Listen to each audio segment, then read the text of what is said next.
аны карабастан. Адатта баягы аябай сүйүүнөн жетпей калсаң жек көрүп каласың го. А мында алкоголдун тескерисинче ушундай сүйүүнү даңазалап аягында жетпей калдым деп арман кылып атат, бирок жек көрүп калган жок. Ал сүйүүнү ниеттеген даңазалаган боюнча калып атат.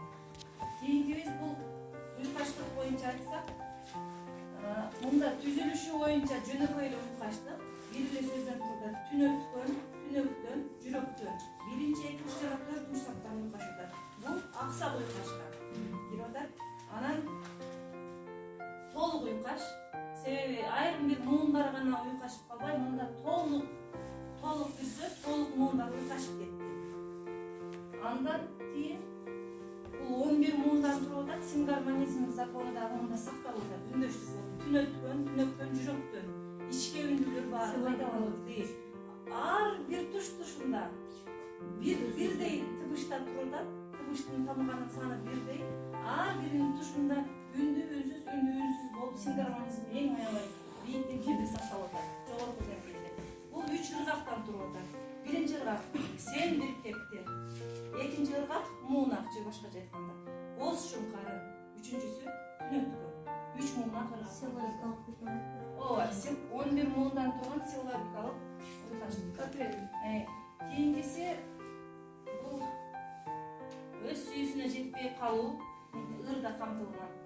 Ага кайгыруу, кусалануу, өкүнүү, анан аны сагынуу. Сүйөт, ага жетпей калды, даңазалап атат, бирок жек көрүп калган жок. Аны дагы деле сагынат. Анан акыркы троптун түрлөрүн эжеке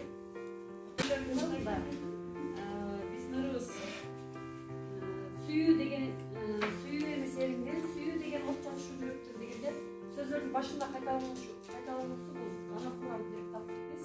Анан инверсияда дагы бар экен. Улуу болгон учар замат түнөктөн деген мындай тескерисинче берип калган да. Сингармонизм законун айтты. Метафора, салыштыруу.